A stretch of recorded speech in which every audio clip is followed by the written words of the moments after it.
এখন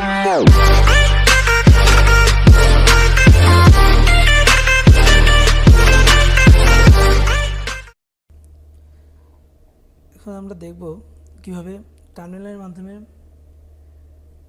টার ফাইল তৈরি করা যায় এবং সেই কম্প্রেস ফাইলটাকে এক্সট্রাক্ট করা যায়। তো Ctrl+T দিয়ে আমি টার্মিনালটা ওপেন করব এবং আমার working directory, current working directory আমি দেখে নিব pwd ব্যাশ কমান্ড। এই বেসিক ব্যাশ কমান্ড নিয়ে আমার একটা টিউটোরিয়াল করা আছে, ওইটার যে লিঙ্কটা আমি ডেসক্রিপশন বিলোতে দিয়ে দেব। তো আমি এখন দেখতে পাচ্ছি যে আমি হোম ডিরেক্টরিতে আছি। আমি চাচ্ছি যে আমার ডেস্কটপে আমি একটা ফোল্ডার ক্রিয়েট করে সেটাকে টার ফাইল করব। তো প্রথমে আমি একটা ফোল্ডার ক্রিয়েট করি ডেস্কটপে, টেস্ট ফোল্ডার।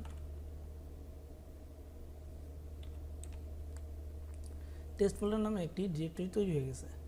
এখন এই টেস্ট ফোল্ডারটাকে আমি কম্প্রেস করব টার ফাইলে। টার ফাইল কম্প্রেস করব, সেটার জন্য আমাকে কমান্ড লিখতে হবে tar.gz।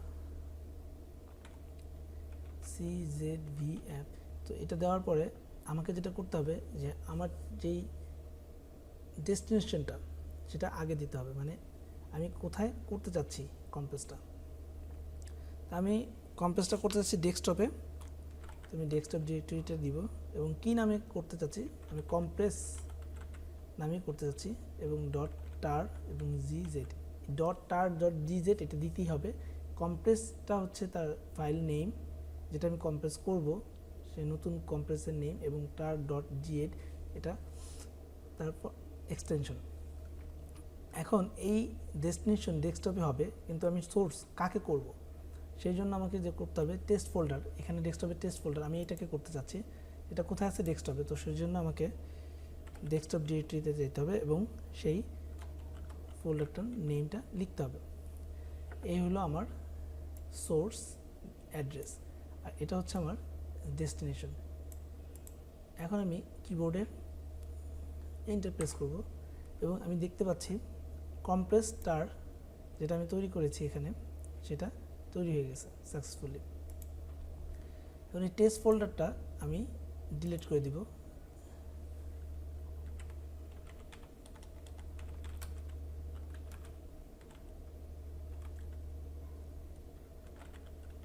এই ব্যাশ কমান্ডগুলো নিয়ে আমার টিউটোরিয়াল করা আছে, সেটা আপনারা দেখে নেবেন কীভাবে ফাইল ডিলিট করে, ফাইল ক্রিয়েট করে, সব আমার বেসিক কমান্ডে দেওয়া আছে টিউটোরিয়ালে। লিঙ্কটা ডেসক্রিপশনে পেয়ে যাবেন, এটা দেখে নিলে হয়তো বা ক্লিয়ার হয়ে যাবে। রুট পাসওয়ার্ড চাচ্ছে, রুট পাসওয়ার্ড দিয়ে এটাকে ডিলিট করে দিলাম। এখন আমার এই কম্প্রেস ফাইলটাকে কিভাবে এক্সট্রাক্ট করব সেটা দেখব। আমরা শুরুতেই বলছি, যখন আমরা কম্প্রেস করেছি তখন tar.gz লেখার পরে ডেস্টিনেশন অ্যাড্রেসটা এবং সোর্স অ্যাড্রেসটা। এখন আমরা যেটা করব, এক্সট্রাক্ট করব tar.xvf। এক্সট্রাক্ট করার জন্য আমাকে যেটা করতে, টার পরে xvf লেখার পরে আমাকে করতে হবে যে সোর্সটা দেখাই দিতে হবে। এক্সট্রাক্ট করার সময় সোর্স আগে, ডেস্টিনেশন পরে। সোর্সটা দেখাই দিতে হবে। সোর্সটা হচ্ছে আমার কম্প্রেস ফাইলটা কোনটা, এটা, সেটা কোথায়? ডেস্কটপে। আমি ডেস্কটপ ডিরেক্টরি এই সোর্সটা দেখাই দিলাম। এখন কোথায় করব এক্সট্রাক্টটা, সেটা হচ্ছে আমি ডেস্কটপই করতে যাচ্ছি, তাই আমি ডেস্কটপ লিখব। আমি ডেস্কটপই করতে যাচ্ছি। এখন প্রেস এন্টার। দেখেন আমার যেই টেস্ট ফোল্ডারটা, মানে কম্প্রেস করার পরে যে ফোল্ডারটা ছিল সেটা এক্সট্রাক্ট হয়ে গেছে। তো বন্ধুরা, এই ছিল আমার আজকের ভিডিও।